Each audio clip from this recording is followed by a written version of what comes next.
Hello, everyone, and welcome back to SNN Primetime News. I'm Sophie James, and here the top story today. The new boss of Starbucks has promised to simplify its overly complex menu as the coffee chain attempts to win back customers and boost falling sales. Brian Niccol said the company needed to fundamentally change and said it would review its pricing. Figures revealed that Starbucks customers have cut back on spending as the rising cost of living squeezed budgets, particularly in China. But Mr. Niccol also admitted that there were issues in its stores such as not enough staff and customer bottlenecks. Starbucks refused to confirm or deny whether menu changes and price adjustments will apply to the UK. The company said global sales tumbled by 7% between July and September. The downturn was more dramatic in China, where sales fell 14% for the same period, as the economy there falters. Despite our heightened investments, we were unable to change the trajectory of our traffic decline, said Rachel Ruggery, Starbucks finance chief. Months earlier, she had said the company was seeing signs of revival. To improve its slowing sales, Mr. Niccol pledged to get back to Starbucks. We will simplify our overly complex menu, fix our pricing architecture, and ensure that every customer feels Starbucks is worth it every single time they visit, he said. He added, "We need to refine mobile order and pay so it doesn't overwhelm the cafe experience." Randeep Samel, fund manager at financial services firm L&G, said a cheaper and less complicated menu could help speed up service. At peak times, the queues are just too large, so if you simplify the menu, it might help customer throughput, he told BBC Radio 4's Today program. Mr. Niccol, who previously headed the Mexican food chain Chipotle, was brought into Starbucks to help turn the business around. But he faced criticism over his plan to commute almost 1,000 miles, 1,600 kilometers from his family home in Newport Beach, California, to the firm's headquarters in Seattle on a corporate jet. Critics saw it as in contradiction with the company's public stance on green issues. Starbucks is due to release its full results next week. Its shares dropped 4% on Tuesday as it suspended its financial forecasts for the next year due to current state of the business. Starbucks' former chief executive, Laxman Narasimhan, who was ousted after a year and a half in the role, had attempted to revitalize the chain's menu. He said in summer he wanted to add new items such as boba drinks and an egg sandwich with pesto, as well as speedier service in stores. However, weeks later he left. Starbucks has also been grappling with protests and boycott campaigns on social media tied to the Israel-Gaza war and a union fight in the U.S. A union working to organize baristas in the U.S. posted a message on social media expressing solidarity with Palestine shortly after the 7th October attack by Hamas. The post, which the union said was not authorized by leaders, spread rapidly despite being taken down and sparked backlash against the coffee giant. Starbucks said it disagreed with the union's statement. It described its official position as condemning violence in the region. Boeing at crossroads ahead of crucial strike vote. Boeing boss Kelly Ortberg has warned the company is at a crossroads after losses at the aerospace giant surged to roughly $4.6 billion. Mr. Ortberg, who took over as chief executive in August, said he was working feverishly to stabilize the firm as it works to repair its reputation, which has been hit by manufacturing and safety concerns. The plane maker is also dealing with a strike by more than 30,000 of its workers in the U.S., which has dragged on for more than a month and halted production of several aircraft. Its disappointing results come as workers are set to vote on Wednesday on the company's latest pay and benefits proposal. In prepared remarks, Mr. Ortberg said he was hopeful that the plan, which includes a 35% pay raise over 4 years, would be approved, while noting that significant other hurdles remain to reset the business. This is a big ship that will take some time to turn, but when it does, it has the capacity to be great again, he added. The latest crisis at Boeing erupted in January when a dramatic mid-air blowout of a piece of one of its passenger planes.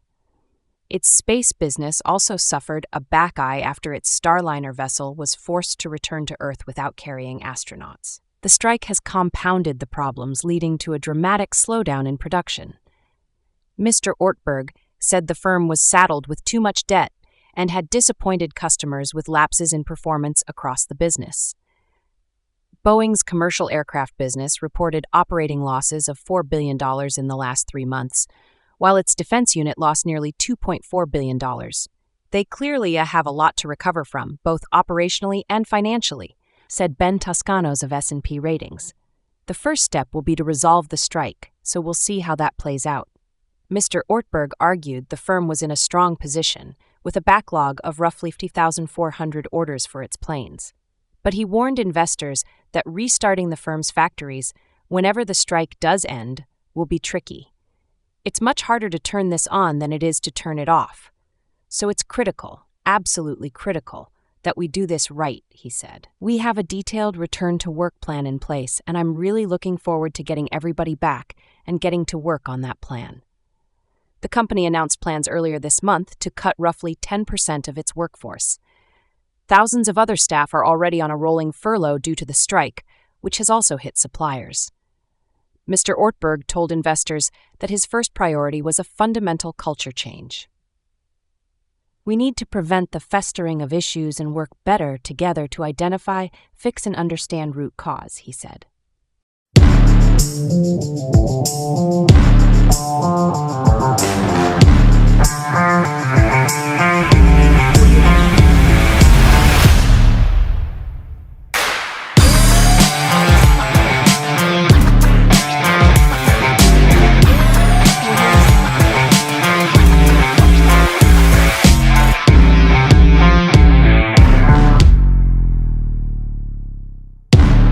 Audio Jungle. LeBron, Bronny make history, take court together for Lakers. When LeBron James made history 2 seasons ago, passing Kareem Abdul-Jabbar as the NBA's all-time leading scorer, his eldest son Bronny was sitting courtside along the baseline. On Tuesday night, in the Los Angeles Lakers season opener against the Minnesota Timberwolves, LeBron and Bronny made history by being on the court together. They became the first father-son duo in NBA history to appear in a game together when they checked in with 4 left in the second quarter. LeBron started and had already played 13 minutes before he re-entered with Bronny for the historic moment. As the pair got up from the end of the bench and walked toward the scorer's table, the Crypto.com arena crowd began to buzz, erupting in a cheer when LeBron and Bronny tore off their warm-ups to officially step onto the court. That moment, us being at the scorer's table together and checking in together, something I will never forget, LeBron said in a joint post-game news conference with Bronny. No matter how old I get, no matter how my memory may fade as I get older or whatever, I will never forget that moment. For Bronny, the occasion carried the extra weight of being the first regular season game of his career. I tried not to focus on everything that was going on around me, and tried to focus on going in as a rookie and not trying to mess up, Bronny said. But yeah, I totally did feel the energy, and I appreciate the Laker Nation for showing the support for me and my dad. The Lakers were outscored 7-2 in their first shift together, with Bronny missing an open 3 on the wing and getting blocked by Rudy Gobert on a tip-in attempt after corralling an offensive rebound. There was a roar of anticipation as Bronny attempted the 3, launching it after receiving the pass from his dad. We wanted that 3 to go in, said Anthony Davis, who put up 36 points, 16 rebounds, and 3 blocks to lead Los Angeles. Bron threw it to him, and we wanted, obviously, for that to go in. But just looking at them, checking in at the same time at the scorer's table, it gave me like a little chills. Bronny checked out with 1:19 left in the half, and did not return in the Lakers' 110-103 win. He had 1 rebound and was 0 for 2 from the field. LeBron finished with 16 points, 5 rebounds, and 4 assists. Bronny, selected by the Lakers in the second round of the NBA draft with the number 55 pick, struggled in the preseason, averaging 4.2 points on 29.7% shooting from the field. But he finished on a high note, scoring 17 points on 7 for 17 shooting with 4 rebounds and 3 steals Friday in a loss at the Golden State Warriors.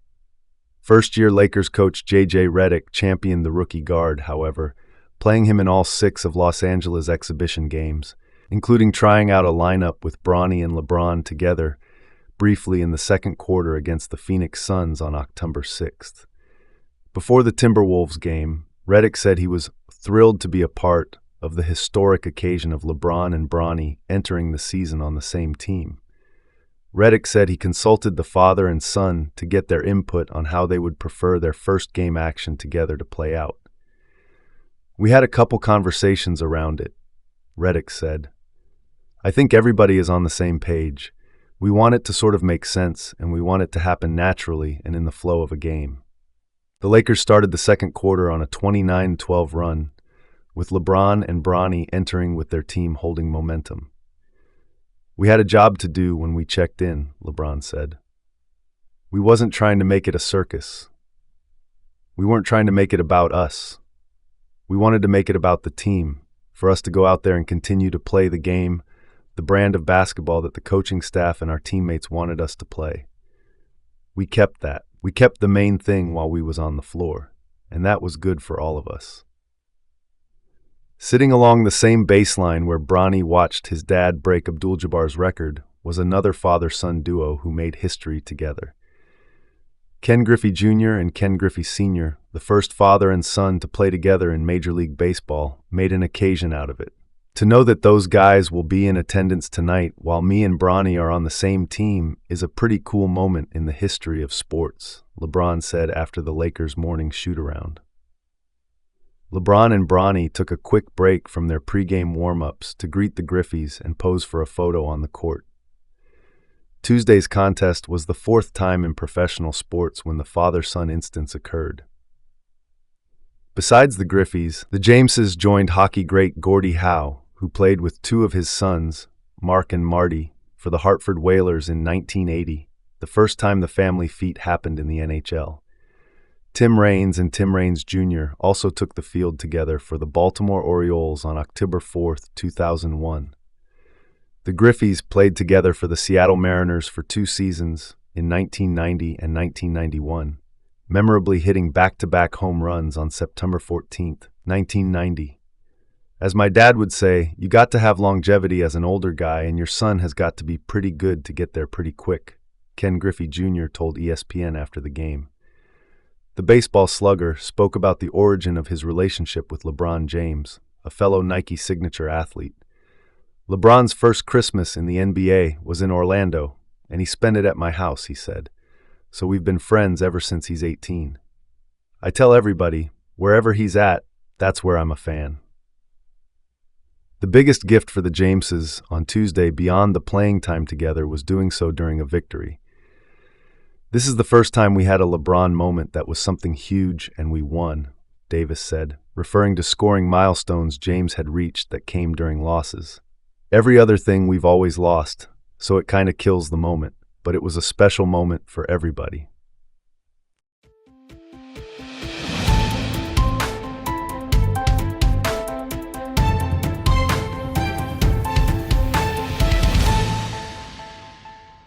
I said to myself, dirt doesn't burn. The people rebuilding their homes with earth. These people are rebuilding homes lost to wildfires in the western US.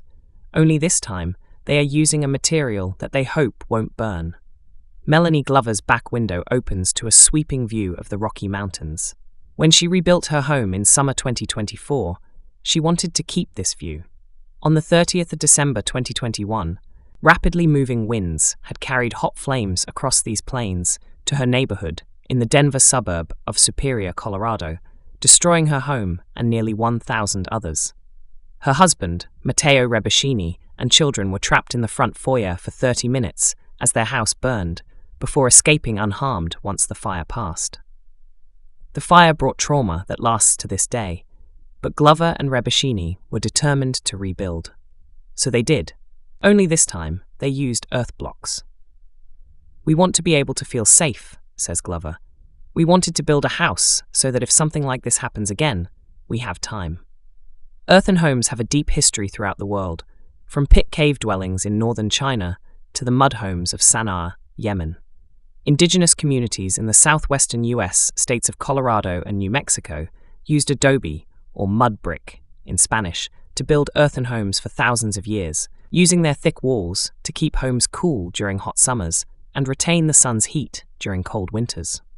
While earthen construction has been largely neglected by US builders for decades, the material has an increasingly relevant use in modern times. As climate change increases the risk of wildfires through the western US, homeowners like Glover are beginning to turn to it for a new reason: as a strategy to protect themselves from fire. Their intuition is backed up by early research, which has found earthen homes could show extraordinary promise in resisting wildfires and could even strengthen after exposure. Properly done and more historically done, an adobe house has a better chance of surviving a wildfire, says Quentin Wilson, a former volunteer firefighter and a board member of Adobe in Action, a non-profit based in Santa Fe, New Mexico, which promotes building with earth. That said, traditional adobe homes in New Mexico are hardly fireproof. They generally use protruding wooden beams called vigas, which can easily catch fire. But when adobe homes are constructed with the threat of fire in mind, builders can eliminate things like exposed wood and air vents, often adding earthen beams, or in some cases large planks of wood that don't protrude from the house. There's really nothing there that will ignite, says Wilson. These are pretty much absolutely fireproof, flame-proof materials. In 2021, Michelle Barbato, co-director of the Climate Adaptation Research Center at the University of California, Davis, and his students did a series of tests on compressed earth blocks made at his testing area using soil mixed with water and chemical stabilizers.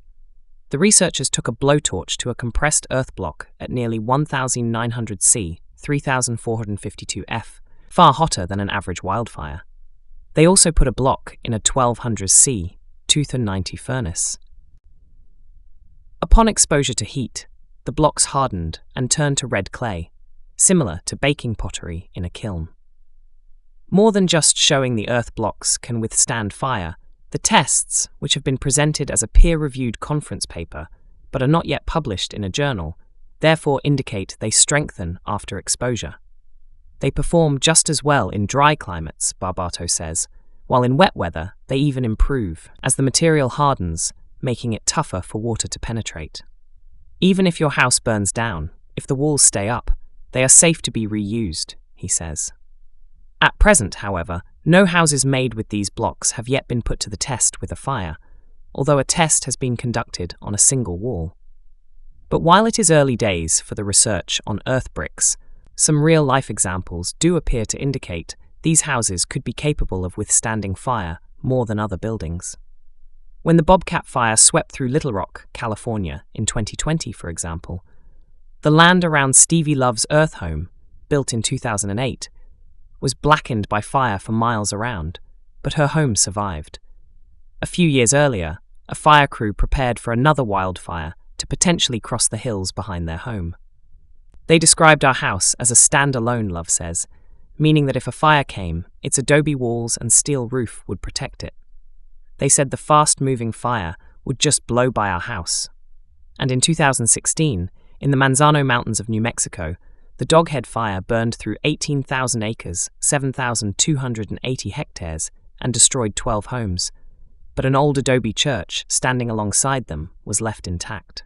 For Glover, an avid gardener, her inspiration to build from earth came from her garden. After the 2021 fire, she returned to her property and found flower pots that had melted, leaving several unharmed piles of dirt behind. I said to myself, "Dirt doesn't burn," she recalls. "We should build a house of dirt." Glover, who is from Northern Ireland, and her Italian husband were both used to earth and brick structures with thick walls from their home countries. "It didn't scare me," she says. Whereas having a conventional stick-built American house scared me. Not long after the fire, Glover drove past a billboard advertising Colorado Earth, a Brighton, Colorado company making compressed earth blocks called eco-blocks from waste material sourced from a local quarry. Lisa Mori, the founder and owner of Colorado Earth, has been building with earth blocks since 2000, when she came across the work of earth builder Vince Ogletree while studying architectural design in New Zealand. The company's earth blocks are made by mixing dirt with limestone and water, then using a hydraulic press to compress them into solid blocks that are ready to use once they dry. Unlike bricks, they're made without being heated, dramatically reducing the embodied carbon used to produce each block, Mori says. An eco-block's wall is, An unfired structural masonry wall that's made from local materials, Maury says. It's resistant to mold, fire, and bullets, and bugs don't like them. Barbato's work has also indicated that earth homes could lead to substantially fewer emissions if they do burn in wildfires, with another peer-reviewed conference paper finding earth block building results in 58% fewer emissions than light frame wood buildings. Tiny beads of perlite, a lightweight volcanic glass used for insulation, blow into Maury's hair as she walks around a construction site in the Denver suburb of Longmont when I visit in late September 2024. Here, a family is rebuilding a farm complex that was destroyed in a fire several years ago. Melanie McKinnon says she and her husband had already been thinking of rebuilding when the fire happened. When we moved here, we had a plan for the farm, she says. After the fire, we realized that the farm has a plan for us. McKinnon grew up in Santa Fe, New Mexico, where adobe buildings are commonplace. I know what it's like to live inside of that, she said. We don't need air conditioning. It's fire resistant because it's not made out of timber. The earth homes being constructed by Maury have additional features that prevent wildfires, designed to increase the odds a rapidly moving fire will pass without finding something to catch onto and ignite. Glover's completed home, for example, has thick, high-efficiency windows that, in a worst-case scenario, would take hours for fire to penetrate. There's a total absence of protruding roof vents, which can give flaming embers an avenue to get inside. Instead, there's a centralized ventilation system that can be closed in minutes when experiencing strong winds. Fire's not going to get into the gaps, she says. It's completely sealed. These add to what already feels like an envelope of protection from the elements. My clients who live in these homes, they say that there could be an Armageddon going on outside, and they wouldn't know, Maury says. Glover says windy days still bring traumatic memories of the fire that destroyed her previous home and took the lives of several pets. For weeks after the fire, she would lie awake imagining the destruction. It was just flames, flames, flames. It's horrible, she says. It's your home. It's like your sanctuary. As she speaks, an impromptu windstorm sends strong gusts through her backyard, lashing her balcony and metal flower beds. But inside her living room, it barely makes a sound. That would be a lot more intense in a normal house, just so you know, Glover says. Glover knows that the house is not infallible. I have never said that this house is fireproof, she says. The blocks are fireproof. But I can't live in a house without windows and a roof, and I've done the very best I possibly can. There is still an uphill battle for more earth homes to be built throughout the United States, where fast-paced construction with environmentally unfriendly materials is normalized.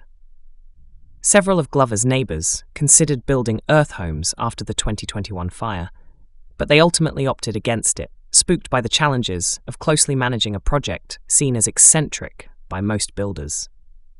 Glover kept costs down by serving as her own general contractor, meaning she and her husband were heavily involved in design decisions and engaging with builders.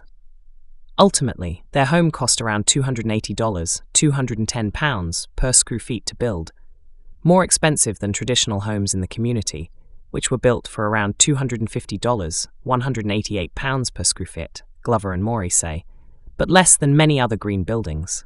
The savings on utilities due to higher energy efficiency also bring costs down over time, though. Says Glover, labor costs, the bulk of the expense, could potentially be reduced with machines that mass-produce earth blocks. The material itself ranges from free to cheap. Maury says she spends $4 for each ton of dirt. And I can make about 100 bricks from that $4, she says. Still, earth builders can also be stopped in their tracks by bureaucracy, says Ryan Timmermans, a military veteran who founded Veterans Off-Grid, a non-profit providing assistance to veterans in need on a 50-acre, 20-hectare, off-grid campus in Carson, New Mexico. Timmermans has constructed several earth buildings on the property, from small adobe huts to an earthship, an off-grid structure built with walls of rammed earth and tires. These structures are designed to more effectively resist the winds that tear across the vast northern New Mexico plateau, he says. There is also a chance of wind carrying fire across a plateau. But the wider construction industry has yet to adapt, from builders gaining more knowledge to insurers and mortgage lenders creating policies to accommodate earth homes. If a wildfire consumed it and there were trees all around, 60% of it would still be there, Timmermans said, pointing at the nearby earthship. Why the hell is it more expensive to insure? Some earth builders mix dirt with binders such as cement to make them stronger, as they have been pushed by standards and codes to really treat them as bricks, he says. And that's not really the right way of using this material.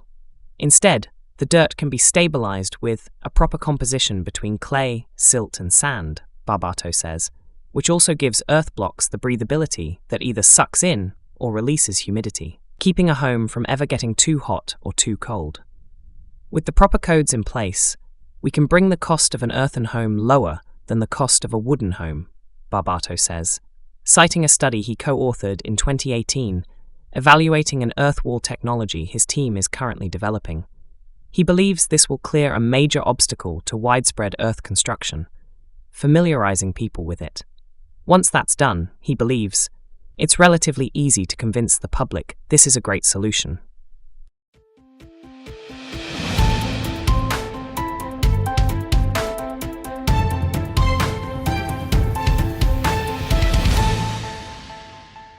The ingenious design of Morocco's 500-year-old banks. These ingeniously designed 500-year-old banks offer a glimpse into Morocco's indigenous heritage amidst some of the country's most ruggedly beautiful, untamed, and lesser explored landscapes. The Amazigh tribes built these ancient structures from the mountains around us, says key keeper Hassan Luz, as he pushes open a palm wood door to reveal the labyrinthine vaults of one of Morocco's oldest igudar, storehouses built by the region's indigenous tribes centuries ago to protect their most valuable possessions. Ingeniously built from the jagged stone, adobe clay, and palm trees of the Anti-Atlas Mountains, some 600 igudar, the plural form of agadir, Amazigh for wall or compound, dot the windswept landscapes of the Souss Massa region in southern Morocco. They tell the story of how these sun-scorched uplands were first settled around the 15th century, when the Amazigh, or Free People, North Africa's indigenous tribes, began to abandon nomadism, adopt farming, and establish permanent desert outposts. Widely regarded by historians as among the world's oldest banking systems, Igudar eventually became the center of Amazigh influence in the region, acting as spaces of governance, trade and debate, as well as communal storehouses. Today, they offer a glimpse into Morocco's indigenous heritage amidst some of the country's most ruggedly beautiful, untamed, and least explored landscapes. Sacred storehouses. The Amazigh tribes first built igudar to store their community's treasures, not only the grains, nuts, oils, and dates harvested from southern Morocco's fertile valleys, but also the woven carpets, silver jewelry, and legal documents belonging to local families. Their position, situated strategically amid the rocky outcrops of the Anti-Atlas Mountains, was carefully chosen to provide protection against the dangers of the surrounding desert, looting bandits, drought, and warring tribes. The center of tribal life, Igudar quickly became the focal point of Amazigh life, also acting as mosques, debate halls, and shelter during times of conflict. Over the years, underground water tanks, apiaries, and blacksmiths' forges were incorporated into the fortified structures as the once nomadic Amazigh tribes increasingly invested in local igudar as impregnable citadels for their survival. Those who passed through the region would stop off at igudar, explains Yasmin Lakmali, an Amazigh woman from the regional hub of Tafraout. Camel caravans arriving into the valleys after weeks crossing the Sahara would stay for respite and trade before arriving to the Atlantic coast, taking with them the produce, jewelry, and textiles of the tribes. Cooperation in the face of adversity. Because of constant threats, the tribes organized and ran Igudar as a community, similar to modern cooperatives, says Mohammed El-Husmi, a local student of Amazigh architecture. For example, each tribe would contribute its surplus goods, whether food, clothing, or other essentials, which would then be redistributed according to the needs of each family. Any deposit made in Igudar vaults would also be accompanied by mandatory donations of grain, the sum of which would be redistributed at the end of the harvest, so no one in the tribe went hungry. These buildings represent an incredible amount of cooperation and resourcefulness in the face of extreme hardship, Mohammed adds. Guardians appointed as protectors, the elders, or inflas, of the tribes would appoint special guards called amins to watch over their agadir day and night, says Hassan Luz, the current custodian of the Akunka village's 400-year-old agadir. The role of an amin, Arabic for faithful, honest, or trustworthy, carried considerable responsibility.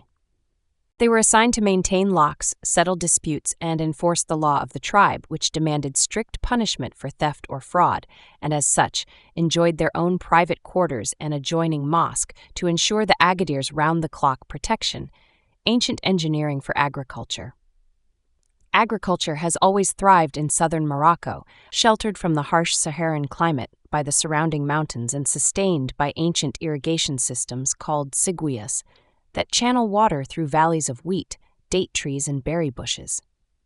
Produce, especially grain, was used as bartering currency by the early tribes. They wanted to protect it, Luz explains. To preserve crops in the unforgiving desert climate, Igudar use air ducts to channel heat upwards, regulating temperature with the outside, while passages between vaults allow for cats to roam free, keeping mice and rats away from the stores of grain, a tradition preserved. Many of Morocco's agudar have fallen out of use, now preserved as historical sites and reminders of a fading tradition, but in some areas these buildings are still hugely important. In Eitkine, an oasis village at the edge of one of the Anti-Atlas's southernmost valleys, the local agadir remains the cornerstone of the community. A place to store crops, jewelry, and family texts under the watchful eye of Lachen Bouturan, the agadir's key-wielding amin. Weddings, religious events, and social gatherings are still held within the agadir's rammed earth walls, and the compound's vaults still house the belongings of many residents. Records of the past, leading us up a palm trunk ladder to the second floor of vaults, Bouturan prizes open the door to reveal piles of legal texts, religious documents, and ancient medicinal recipes inscribed on palm wood and parchment. He explains how each village appointed a notary who took invoices for everything deposited in the agadir's vaults. These charters, written in Arabic and dating back hundreds of years, detail the possessions of every villager over the generations, and are considered sacred by the community, diligently preserved and kept as records of the past. Indigenous architecture. These buildings reflect our elders' deep connection with the landscape, says local Amazigh educator Yasmina El-Husmi. The trunks of palm trees, felled from nearby oases, form the staircases and ceilings, whilst adobe clay dredged from dry riverbanks makes up the walls. In the rockier Anti-Atlas, igodar are built with stone slabs from surrounding cliffs, stacked in a dry stone composition. Each building is a remarkable architectural and environmental achievement, Yasmina says. Their carbon footprint is zero, all materials are biodegradable and locally sourced, and the agadir regulates temperature naturally, allowing it to last for hundreds of years. Looking to the future, despite a number of recent earthquakes and rural depopulation, the communal spirit that first gave rise to these buildings perseveres, as painstaking restoration by villagers returns many of them to their original glory. The Moroccan government has begun working with artists and engineers to restore these precious buildings, says Mohammed. Training programs ensure the age-old techniques of using natural materials and traditional construction methods are not forgotten, and we can ensure these igudar, which contain the indigenous heritage of the region, continue to look out over these spectacular landscapes for years to come. Audio